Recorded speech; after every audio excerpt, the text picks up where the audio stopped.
آپ تمام حضرات کا شکریہ کہ آپ نے زحمت گوارا کی یہاں پر آنے کی. میں اصل میں کوئی مذہب کی بات نہیں کروں گا، اگرچہ یہاں پہ آنے سے پہلے مجھ سے کہا گیا کہ صاحب یہ ایسٹر کا موقع ہے اور وہ گزر رہا ہے تو آپ اس کی بات کیجئے، میں مذہب کی بات نہیں کروں گا، اس لیے آپ میں سے کسی کو پریشان ہونے کی کوئی ضرورت نہیں ہے. میں لسانیات کا آدمی ہوں، لسانیات کی بات کرتا ہوں. ابھی پچھلے دنوں جب لاہور گیا ہوا تھا تو وہاں پر بھی کچھ لسانیات کی باتیں کی اور کچھ ایسے لوگوں کو جو کہ باقاعدہ چرچ میں کافی جگادری قسم کے لوگ ہیں اور 30 برس سے کام کر رہے ہیں، ان کے لیے کافی مسائل کھڑے کیے. تو آپ کے لیے بھی کچھ مسئلہ کھڑا کرنا چاہتا ہوں. میں آپ کے سامنے صرف 2 اسٹیٹمنٹ پیش کرتا ہوں. یہ نہیں ہے کہ میں نے کہیں پڑھے ہوں، لیکن ویسے ہی، اور ہم صرف لسانیات کے نقطہ نظر سے اور ویسے دوسرے علوم کے نقطہ نظر سے دیکھتے ہیں کہ ان دونوں میں فرق کیا ہے، تاکہ شاید ہمیں کچھ ان طریقہ کار سے اپنی کتابوں کو بہتر طور پر سمجھنے میں مدد مل سکے. یہ نہیں ہے کہ آپ دوسرے کی کتاب کی بہتر طور پر تردید کر سکیں، یہ نہیں، بلکہ آپ اپنی کتاب کو بہتر طور پر سمجھ سکیں. اور اگر ہم دنیاوی مثالیں دیں تو اس سے کم از کم یہ ہوتا ہے کہ آپ تعصبات سے بالاتر ہو کر اس اسٹیٹمنٹ کا جائزہ لے سکتے ہیں. لیکن جہاں مذہب کی کوئی بات آتی ہے، آپ نے کوئی آیت نقل کر دی، اس کے بعد اگر کسی دوسرے کی کتاب سے ہے تو دنیا بھر کے کیڑے اس میں دکھائی دیتے ہیں، اور اپنی کتاب میں سے ہے تو ساری دنیا بھر کی خوبیاں اس میں ہوتی ہیں. اور اپنی کتاب کے خلاف آپ ایک لفظ نہیں سننا چاہتے اور دوسرے کی تعریف میں ایک لفظ نہیں سننا چاہتے. اس لیے یہ ہمارے سب کے ساتھ یہ تعصبات ہیں، ہم ان سے مستثنی نہیں ہو سکتے. اس لیے بات یہ ہے کہ دنیاوی بات ہے. پہلا اسٹیٹمنٹ یہ ہے کہ سن 323 قبل مسیح میں سکندر اعظم نے ہندوستان پر حملہ کیا اور راجہ پورس کو شکست دی. یہ زمانہ ماضی میں ہے. اس سے شاید ہم یہ نتیجہ نکالتے ہیں کہ یہ تاریخ کی بات ہے. اب دوسرا اسٹیٹمنٹ وہ بھی زمانہ ماضی میں آپ کو سنا رہا ہوں. آپ صرف یہ بتائیے کہ کیا وہ بھی تاریخ ہے. اور وہ اسٹیٹمنٹ یہ ہے کہ سن 1965 کی بات ہے کہ ایک آدمی کھلے میدان میں ایک مچھردانی کے اندر سو رہا تھا. کسی نے کہا میاں اس میں سو رہے ہو، اوپر سے بم آ کے گرے گا. یعنی کہ اس مچھردانی میں تو مچھر نہیں گھس سکتا، بم کہاں سے آ جائے گا. اب یہ بھی سارے کے سارے بیانات زمانہ ماضی میں ہیں، لیکن کیا یہ تاریخی بات ہے؟ وہ کون سی بات ہے جو دونوں میں تفریق کرتی ہے؟ ظاہر ہے کہ صرف گرامر تو نہیں ہے، کچھ اور بھی ہے. ہمیں عام طور پر بدقسمتی یہ ہے کہ جو کچھ ہمیں پڑھایا گیا ہے پورا نہیں پڑھایا گیا. وہ علم اتنا کم دیا گیا ہے اور اس کی بنا پر ہم سے بڑے بڑے مسائل حل کرنے کو کہا جاتا ہے اور ہم اس میں پریشانی میں مبتلا ہو جاتے ہیں. ہم سے کہا یہ گیا ہے کہ جملہ ایک تمام پوری بات کو کہنے کا نام ہے، لیکن اگر جملہ ایک مکمل بات کو کہنے کا نام ہو تو میں اگر یہ کہوں کہ آج گرمی پڑ رہی ہے اور امریکہ جو ہے اس نے جو ایک جنگ آزادی میں حصہ لیا تھا، اور صاحب ایسا ہے کہ یہ کتاب جو ہے نا، یہ ناول جو ہے یہ فلاں صاحب نے لکھا ہے، بہت اچھا ہے، یہ کافی مفرح ہے.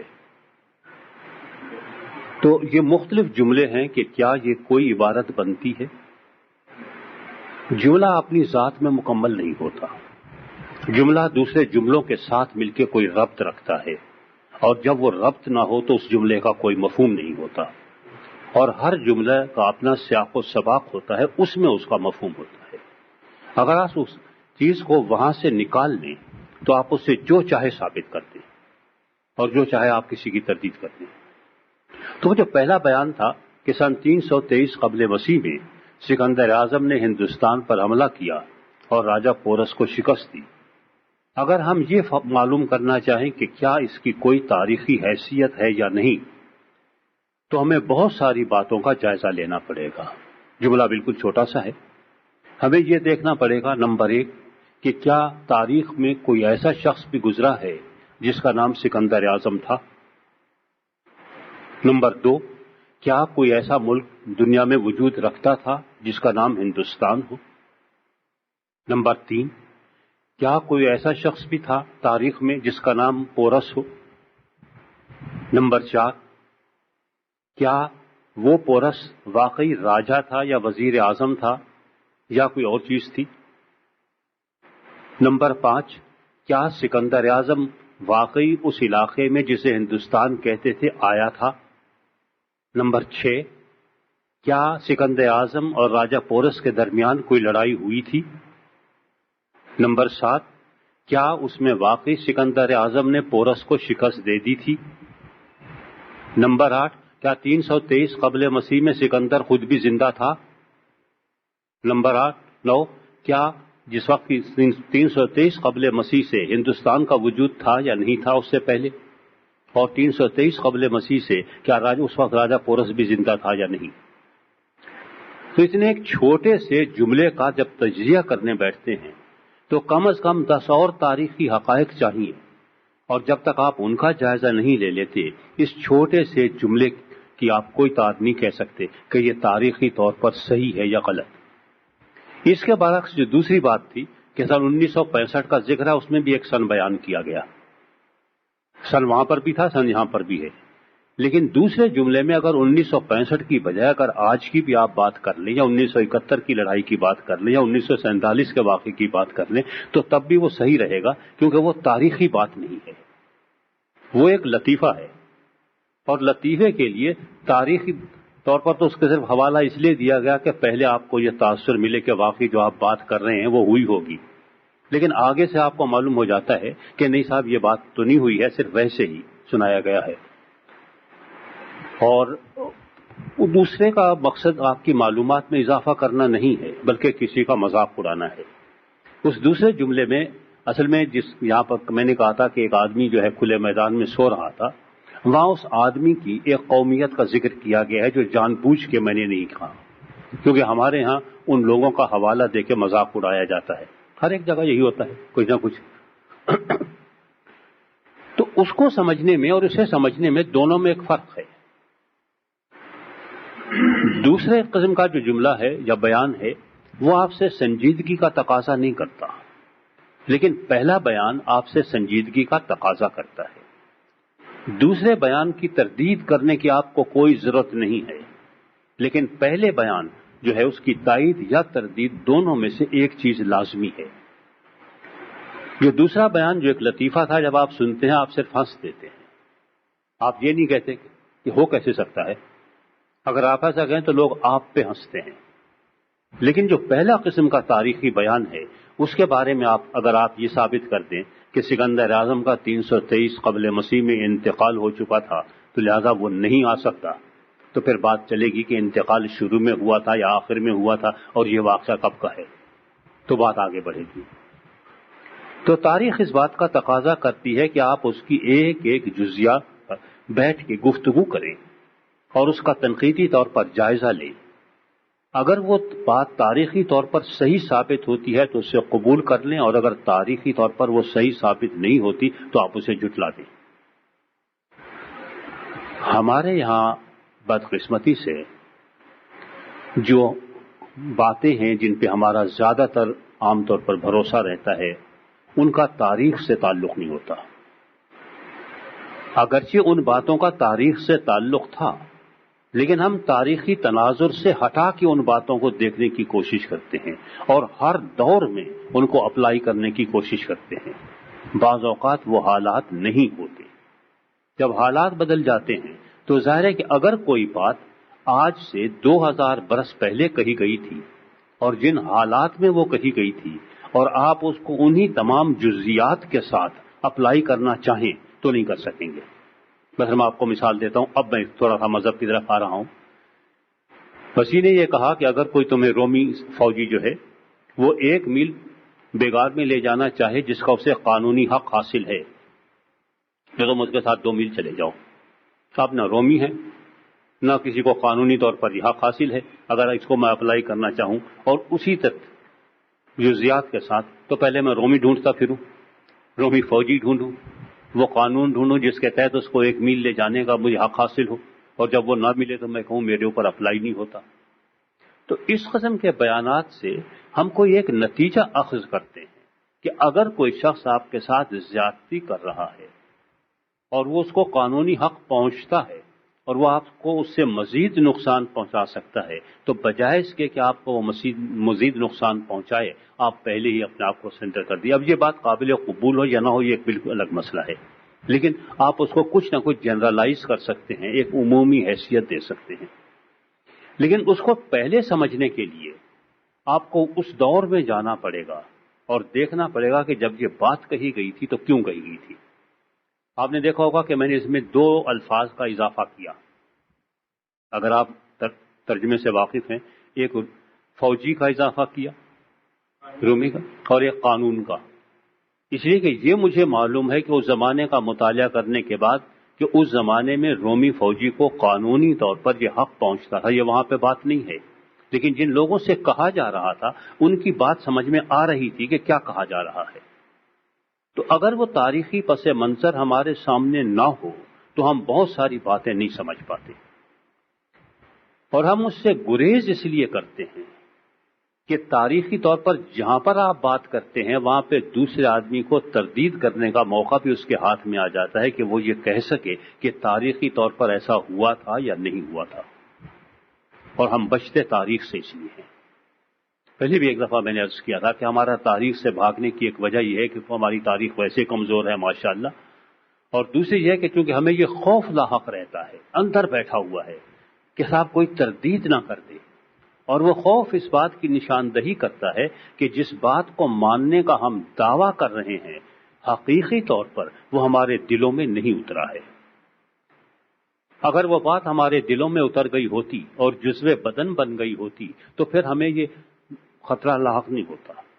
وہ خطرہ ہی یہ ثابت کر رہا ہے کہ ہمیں معلوم ہے کہ ہم کسی کمزور جگہ پہ کھڑے ہوئے ہیں، ہماری بنیادیں بڑی کمزور ہیں، چاہے وہ حقیقتاً ہو یا نہ ہو، لیکن ہم سوچتے ہیں اور زبردستی یہ سمجھتے ہیں کہ دوسرا آدمی جو ہماری دیوار کے ساتھ، چاہے وہ بیچارہ سائے ڈھونڈنے کے لیے آیا ہو، ہم کہتے ہیں زبردستی ہمارا مکان گرانے کے لیے بیٹھا ہوا ہے، اس لیے دھکے لگا رہا ہے یہاں پہ۔ تو میں اس لیے تاریخ کی بات کر رہا ہوں کہ تاریخ بڑی سنجیدہ قسم کی چیز ہے، اور اس بیان کو جب آپ تاریخی طور پر دیکھتے ہیں تو آپ کو تمام چیزوں کو دیکھنا پڑے گا، صرف گرامر کو مت دیکھیے کہ صاحب زمانہ ماضی میں ہے تو لہذا یہ واقعہ ہوا ہوگا، اور زمانہ ماضی میں نہیں ہے تو واقعہ نہیں ہوا ہوگا، بلکہ بعض اوقات زمانہ حال میں بھی ہم جب بات کرتے ہیں تو وہ زمانہ حال کے بارے میں نہیں ہوتی۔ مثلا یہ کہ میں جا رہا ہوں، کیا ہے؟ فی الحال جاری ہے، لیکن آپ مجھ سے کہتے ہیں کہ صاحب جون میں آپ آئیے گا، آپ کو لیکچر دینا ہے، میں کہتا ہوں نہیں، میں تو لاہور میں جون میں تو میں لاہور جا رہا ہوں، یہ فی الحال جاری نہیں ہے، فعل مستقبل ہے۔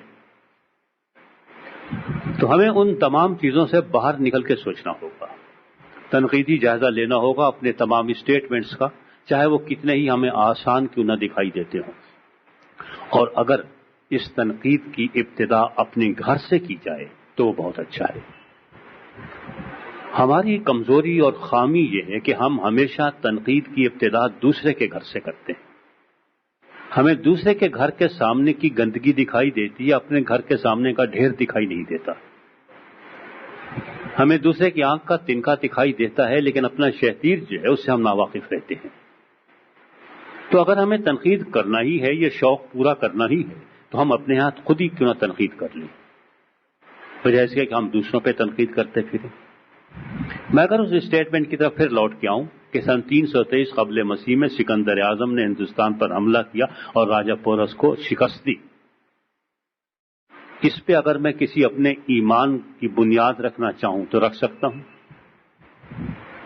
ہاں، سکندر اعظم سے کوئی میرا کوئی وہ واسطہ ہو تو رکھ سکتا ہوں کہ بھئی سکندر اعظم تو وہاں سے آیا تھا، یہاں بھی فتح کرتا ہوا پہنچ گیا، فاتح اعظم تھا اور فاتح عالم تھا۔ لیکن اگر سکندر اعظم سے میرا کوئی ذاتی تعلق نہیں ہے تو اس اسٹیٹمنٹ کا میری ذات سے کوئی تعلق نہیں رہتا، یہ صرف ایک ہسٹری کا حصہ رہ جاتا ہے۔ ہمارے ہاں جتنے ہسٹری کے بیانات ہیں ان میں ایک خامی یہی ہے کہ وہ ہمارے اپنے سسٹم کا حصہ نہیں بنے، یا بقول شوکت سلیم صاحب کے جیسے فرما رہے تھے کہ ہماری آئیڈیالوجی کا حصہ نہیں بنے۔ وہ صرف ایک تاریخ ہے اور ہم نے پڑھ لی امتحان دینے کے لیے یا کسی اور کام کے لیے، اور اس کے بعد وہ وہیں پہ رہ گئی۔ اس کا ہماری ذات سے کوئی تعلق نہیں. سکندر اعظم نے دی ہو شکست راجہ پورس کو، نہ میرا راجہ پورس سے کوئی تعلق ہے نہ سکندر اعظم سے. سن 323 میں دی ہو یا کسی زمانے میں بھی دی ہو، کیا فرق پڑتا ہے؟ لیکن اگر یہاں پہ میں نام تھوڑے سے بدل دوں، سکندر اعظم کے جگہ اپنے کسی ایسے دشمن کا نام رکھ دوں اور راجہ پورس کی جگہ کسی ایسے آدمی کا نام رکھ دوں جس سے مجھے دلی عقیدت ہو، تو ابھی رد عمل ہو جائے گا. لوگ کہیں گے یہ تو ہو ہی نہیں سکتا صاحب، یہ کیسے ہوگا؟ تو چونکہ اس دونوں میں سے کسی سے کوئی تعلق نہیں ہے تو کوئی اثر نہیں پڑ رہا.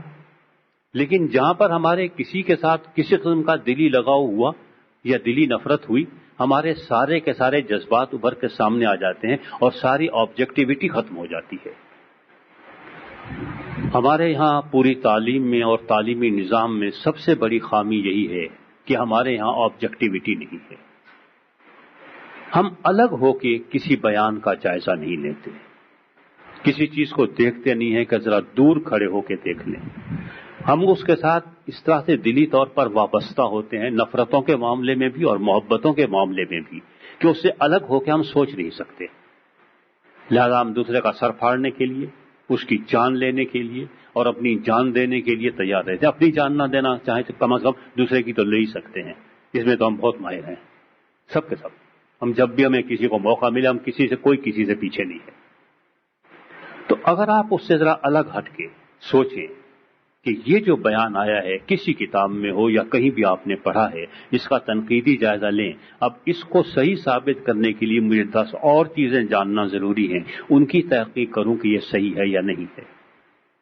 مجھے یاد ہے کہ ایک دفعہ جب میں تاریخ پہ بات کر رہا تھا تو ایمینول بھائی نے انہوں نے ایک سوال کیا تھا، اور وہ یہ کہ صاحب اتنی پرانی چیز کے بارے میں اب کہاں سے معلوم ہوگا؟ وہ لکھی ہوئے کتابوں میں، اور کتابوں کا کیا اعتبار؟ بات تو صحیح ہے، کتابوں کے بارے میں معلوم کرنے کے لیے آپ کو اور مزید کتابیں دیکھنا پڑتی ہیں. لیکن اگر آپ سے کوئی آدمی یہ کہے، اور بلکہ کیا کہے، یہ حقیقت ہے جو آپ کو میں واقعہ سنانے جا رہا ہوں. ایک صاحب تھے، ان کا ایک مسیحی گروہ سے تعلق تھا. ان سے میں نے بات کی کہ صاحب یہ ایسی بات ہے اور آپ لوگوں نے کسی زمانے میں ایسی بات کہی تھی. انہوں نے کہا کہ صاحب ہم نے یہ بات 1940 میں کہی تھی، اور مجھے معلوم تھا کہ 1940 میں ان لوگوں کا وہ عقیدہ نہیں تھا. میں نے کہا صاحب کوئی ثبوت؟ انہوں نے کہا آپ اگلے اتوار آ جائیے، ثبوت میں وہاں پہنچا دوں گا. اور انہوں نے کتاب لا کے دے دی جس پہ 1940 کی ڈیٹ پڑی ہوئی تھی اور اس میں اس چیز کا تذکرہ تھا. میں نے کہا صاحب مجھے اجازت ہے میں یہ کتاب لے جاؤں، پڑھ لوں؟ کہنے کہ ٹھیک ہے، واپس لانا ہوگی. میں نے کہا ٹھیک ہے. میں گیا، میں نے پڑھی، اگلے اتوار کو پھر پہنچا اور میں نے کہا کہ صاحب یہ 1940 کی اس کے اوپر جو ڈیٹ پڑی ہوئی ہے یہ غلط ہے، آپ لوگوں نے اس کو پری ڈیٹ کیا ہے. کہ کیسے؟ میں نے کہا اس کتاب کا آخری صفحہ دیکھیے، آخر میں اشتہار وہ ہے، ایڈریس دیے ہوئے ہیں کہ کہاں کہاں سے یہ کتاب مل سکتی ہے، اور اس کے اوپر لکھا ہوا ہے 8E حبیب اللہ روڈ، لاہور، پاکستان. 1940 میں پاکستان کہاں تھا؟ تو آپ یہ دیکھتے ہیں کہ کیا کہیں کسی اور جگہ سے اس کی تردید تو نہیں ہو رہی. بعض اوقات باہر کے شواہد سے تردید ہوتی ہے، بعض اوقات اندر کے شواہد سے تردید ہوتی ہے. کیونکہ جب آدمی جھوٹ بولتا ہے تو اس کا جھوٹ پکڑا جاتا ہے. مجھے یاد ہے کہ ٹی وی پہ ایک دفعہ BBC کا میں ایک پروگرام دیکھ رہا تھا تو ایک صاحب تھے، فلسفی ٹائپ کی چیز تھے. ان سے ایک صاحب کہہ رہے تھے کہ صاحب آپ کا تو کسی مذہب سے کوئی تعلق نہیں ہے، ان کا نہیں، پھر بھی آپ سچ کی بات کرتے ہیں، تو یہ بتائیے سچ بولنے کا فائدہ کیا ہے؟ ان کا صاحب اور کوئی فائدہ ہو یا نہ ہو مجھے یاد نہیں رکھنا پڑتا.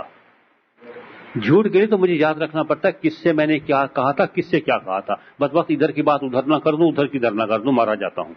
سچ ہے تو سچ ہے، اس کی تردید نہیں ہوتی. اسی طرح سے اگر آپ اس کو دیکھیں کہ مختلف واقعات جو بیان کیے گئے ہیں ان کی دوسرے واقعات کے ساتھ چولیں ملتی ہیں یا نہیں ملتی.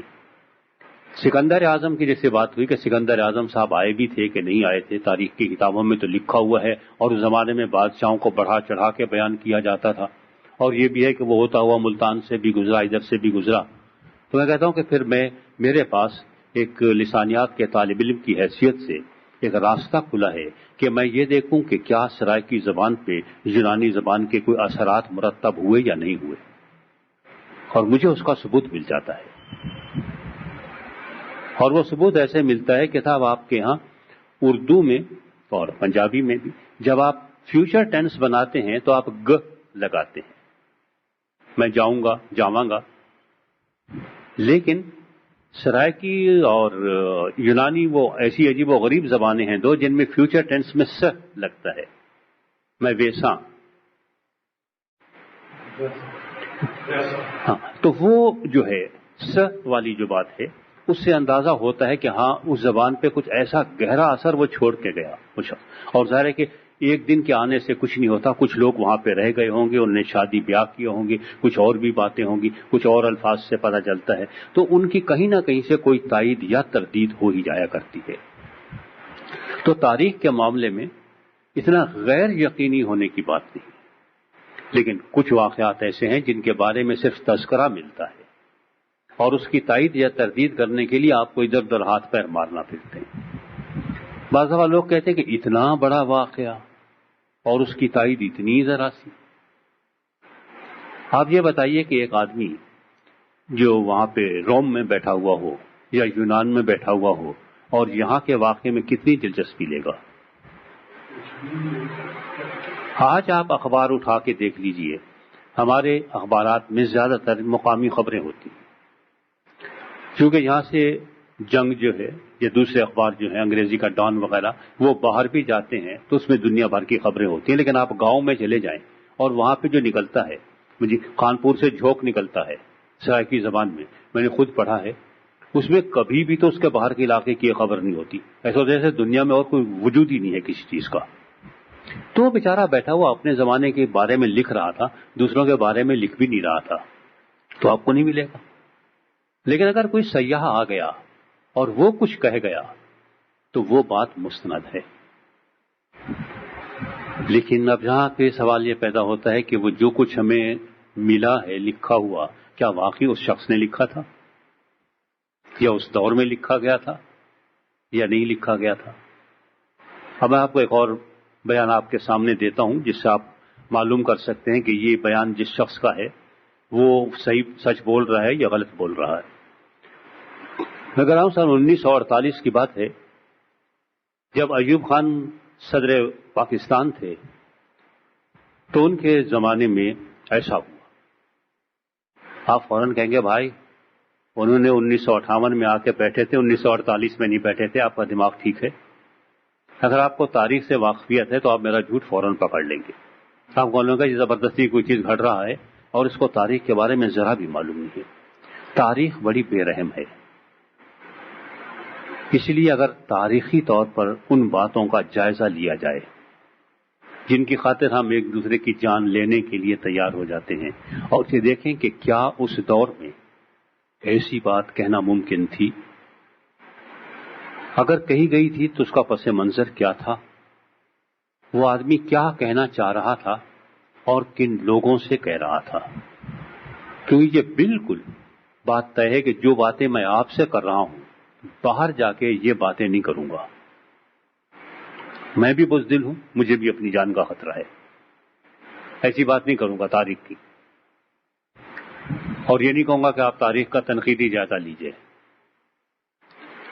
تو وہ آدمی جن لوگوں کے سامنے بات کر رہا ہے ان کی عقل کے مطابق، ان کی ذہن کی سطح کے مطابق بات کر رہا ہے، تو وہ بہت ساری باتیں پہلے سے جانتے ہیں۔ اگر وہی باتیں آپ دوسرے لوگوں کے پاس لے کر چلے جائیں جن کے پاس وہ ذہنی سطح نہیں ہے یا آپ انہیں وہ پس منظری معلومات فراہم نہیں کرتے، اور آپ پھر یہ تقاضا کریں کہ دوسرا آدمی آپ کی بات مان لے گا، تو یہ ناممکن ہے۔ ہم تاریخ سے بھاگتے ہیں اور ہمارا بھاگنا جائز ہے، کیونکہ ہمیں تاریخ پڑھائی نہیں گئی،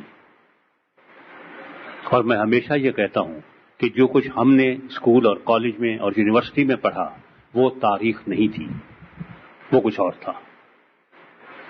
اگر آپ پرانا مانیں تو میں ایک مضمون کا ذکر کرتا ہوں کہ ہمیں اسکول میں بھی وہ پڑھایا گیا، کالج میں بھی پڑھایا گیا، بدقسمتی سے یونیورسٹی میں بھی پڑھایا گیا، اور اس سبجیکٹ کا نام تھا تاریخ اسلام.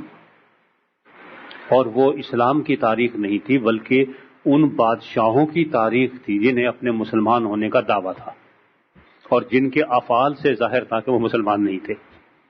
اور ہم تاریخ اسلام کے نام سے وہ چیز پڑھتے رہے. اسی طرح سے جب آپ کتاب پڑھتے ہیں ہسٹری آف کرسچینٹی، بہت ساری کتابیں ہیں، لیکن مزے کی بات ہے ان میں سے ایک کتاب بھی کرسچینٹی کی تاریخ کے بارے میں نہیں ہوتی بلکہ کرسچن چرچز کی تاریخ کے بارے میں ہوتی ہے کہ فلاں چرچ کیسے وجود میں آیا، فلاں چرچ کیسے وجود میں آیا، فلاں فرقہ کیسے وجود میں آیا.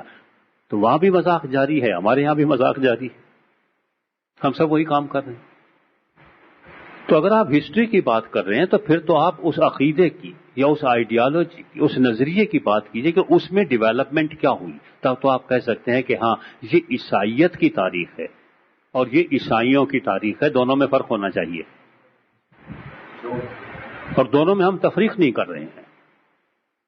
ہم یہ کہہ رہے ہیں کہ صاحب دیکھیں یہ ہوا فلاں زمانے میں، یہ ہوا فلاں. کیا وہ آئیڈیالوجی ڈیولپ ہوئی یا اس کے ساتھ غداری کی گئی؟ کیونکہ تاریخ اس بات پر شاہد ہے کہ مختلف مذاہب کے ماننے والوں نے اپنے مذہب کی آئیڈیالوجی کے ساتھ غداری کی ہے. اپنے آپ کو اس کے مطابق ڈھالنے کی بجائے اس آئیڈیالوجی کو اپنے مطابق ڈھالنے کی کوشش کی. سب نے یہ ظلم روا رکھا ہے. تو تاریخ کا جب مطالعہ کیجئے تو اس انداز سے کیجئے کہ کیا اس جرم میں ہم بھی کہیں برابر کے شریک تو نہیں ہیں. ہمارے آبا و اجداد جو کر گزرے سو کر گزرے. تو جو مسیح نے مثال دی تھی نا، تم کہتے ہو کہ اگر ہم اپنے آبا و اجداد کے زمانے میں ہوتے تو ہم نبیوں کو قتل نہیں ہونے دیتے، لیکن خود تم ان کے مزار بنائے چلے جا رہے ہو. اپنے کرتوت دیکھ لیں. وہ تو جو کر گئے سو کر گئے تاریخ میں. اب ہمیں دیکھنا یہ ہے کہ ہم کیا کر رہے ہیں. کیا ہم اسی جھوٹ کو آگے تو نہیں بڑھا رہے ہیں، اس کی ترویج میں مسلسل تو نہیں لگے ہوئے ہیں، یا ہم سچ کہنے کی کوشش کر رہے ہیں. کوئی ایسی بات جس پہ کل تاریخ فخر کر سکے. یا ایسا تو نہیں ہوگا کہ ہماری جو تاریخ ہم مرتب کر رہے ہیں اس کے بارے میں وہی کچھ کہا جائے جس کے بارے میں کسی صاحب نے کہا ہے، اور انہوں نے کہا کہ history is the record of inhumanity of man towards man. کہ تاریخ نام ہے اس ریکارڈ کا کہ انسان نے انسان کے ساتھ کیسے غیر انسانی سلوک روا رکھا ہے. جب ہم سے یہ توقع کی جا رہی ہے کہ ہم انسان بن کے کچھ سوچیں، ہم شاید تاریخ بدل نہیں سکتے. جو پہلے ہو چکا وہ ہو چکا. اگر 323 میں سکندر اعظم آیا تھا تو واپس نہیں جا سکتا، میں لاکھ بھی کوشش کر لوں. اگر اس کا 323 قبل مسیح میں انتقال ہو گیا تھا تو میں اسے زندہ نہیں کر سکتا، میرے بس کا نہیں ہے. تاریخ میں جو ہو گیا سو ہو گیا، لیکن کیا ہم نے اس تاریخ سے کوئی سبق لیا؟ ہمارے یہاں تاریخ ایک آرٹ کا سبجیکٹ ہے، اس لیے ایم اے ہوتا ہے. جب باہر آپ جاتے ہیں آپ پریشان ہوتے ہیں کہ وہاں پہ ایم ایس سی کی ڈگری آپ کو ملتی ہے، تاریخ میں ایم اے کی نہیں ملتی. اس لیے کہ بالکل ایسی ہی بات ہے کہ اگر آپ 2 حصے ہائیڈروجن اور 1 حصہ آکسیجن ملا کے پانی بنا لیتے ہیں تو مجھے بھی چاہیے کہ میں بھی وہ پانی بنا سکوں. اگر میں وہ پانی نہیں بناتا تو پھر آپ اپنی تھیوری اپنے پاس رکھیے، یہ قابل قبول نہیں ہے. دنیا کا ہر آدمی انہی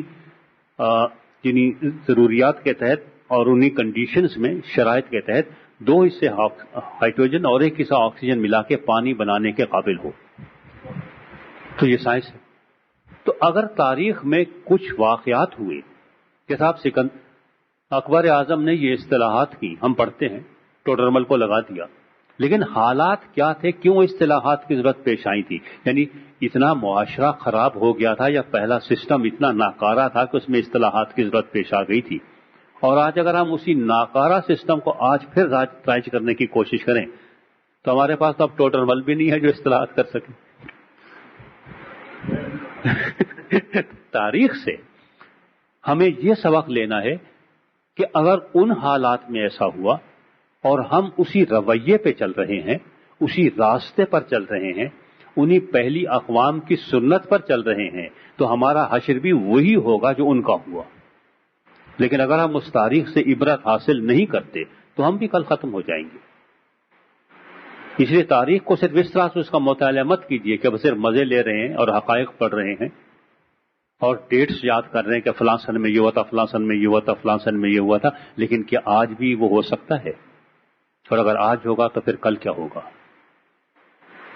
اس وقت تو شاید کچھ ایسے لوگ مل گئے تھے جنہوں نے تاریخ کو ایک نئے دھارے پر ڈال دیا اور پھر صحیح راستے پر لے آئے، لیکن کیا کل کو یہ ممکن ہوگا کہ ہم اسے ایسے موڑ پر لے جائیں گے کہ یہاں سے لوٹنا ہمارے لیے ممکن نہیں رہے گا؟ ہم اپنی ساری کشتیاں جلا کے تو آگے نکل نہیں آئے ہیں۔ میرا ذاتی خیال یہ ہے کہ اگر آپ تاریخ کو اس نظر سے پڑھیں اور کسی بھی مذہب کی تاریخ کو اس نظر سے پڑھیں تو اس سے آپ کا بھلا ہوگا، آپ کی اپنی اصلاح ہو سکتی ہے، دوسرے کی ہو یا نہ ہو لیکن آپ کی ہو سکتی ہے۔ آپ دیکھ سکتے ہیں کہ ان حالات میں یہ ہوا تھا، اب کیا ہو رہا ہے۔ لیکن اس سے پہلے کہ کسی اسٹیٹمنٹ کو تاریخی قبول کر لیں، ضروری یہ بھی ہے کہ آپ اس کا تنقیدی جائزہ لیں کہ کیا جن بنیادوں پر وہ اسٹیٹمنٹ رکھا گیا ہے وہ بنیادیں مضبوط ہیں یا نہیں۔ اگر وہ مضبوط بنیادیں نہیں ہیں، آپ کوئی بیان دے دیں گے تو وہ دوسرے بیان کی طرح سے ہوگا کہ لوگ اس کو لطیفہ سمجھ کے ہنسیں گے۔ صرف زمانہ ماضی میں بیان کر دینے سے کوئی چیز تاریخ نہیں ہو جایا کرتی۔ ہماری غلط فہمی یہی ہے کہ ہم نے جو بھی زمانہ ماضی میں اسٹیٹمنٹ دیکھا اسے ہم تاریخ سمجھ کے بیٹھ گئے اور یہ نہیں دیکھا کہ واقعی ایسا ہوا یا نہیں ہوا، اور اس کے ہونے کے لیے کیا کیا شرائط تھی، کیا کیا پابندیاں تھیں جن کا ہمیں التزام کرنا تھا اور ہم نے نہیں کیا، اور اس تاریخ سے ہمارا کیا تعلق ہے۔ یعنی اگر آج میں پڑھتا ہوں کہ بابلیوں نے یہ کیا، مجھے تو یہ بھی پڑھ کے تعجب ہوتا ہے کہ صاحب بابلی جو تھے انہوں نے پیراسیٹامال بھی ایجاد کر لی تھی۔ سوال یہ ہے کہ انہوں نے تو کر لی، اور لیکن ہمیں 6000 برس کیوں لگ گئے دوبارہ پیراسیٹامال ایجاد کرنے میں؟ ہم اس کے بارے میں سوچیں، ہمارا ذہن ان سے زیادہ کن تو نہیں تھا۔ وہ علم کہاں رہ گیا؟ کیا وہ علم سینوں میں دب کے رہ گیا، ہم تک نہیں پہنچا، اس لیے ہم اس سے کوئی فائدہ نہیں اٹھا سکے؟ آج ہم بھی تو وہی کام نہیں کر رہے اپنے روایتی حکیم کی طرح سے کہ وہ اپنی جگہ پر جالینوس ہے اور لقمان ہے اور معلوم نہیں کیا کیا کچھ ہے، لیکن جب مر جاتا ہے تو پیچھے کوئی شاگرد نہیں ہوتا جو اس علم کو آگے بڑھا سکے۔ وہ پھر نئے سرے سے کھرل لے کے بیٹھ جاتا ہے اور پھر چالو ہو جاتا ہے، اور جب وہ بڈھا ہونے کو آتا ہے وہ اپنا علم لے کے اپنے ساتھ قبر میں چلا جاتا ہے۔ تو ہمیں اس علم کی چراغ سے چراغ چلانا ہے، جو ہمیں معلوم ہے ہم دوسروں کو بتائیں، اور جو ہمیں معلوم نہیں ہے اسے دوسروں سے معلوم کرنے کی کوشش کریں۔ پہلا کام ہم کرتے ہیں، ہم اپنی علمیت جھاڑتے ہیں اور ہر ایک کو بتاتے ہیں کہ ہم کتنے بڑے عالم ہیں، لیکن دوسرا کام نہیں کرتے کہ ہم کتنے بڑے جاہل ہیں۔ ہم میں سے ہر ایک اپنی جگہ پر عالم ہے اور ہم میں سے ہر ایک اپنی جگہ پر جاہل ہے۔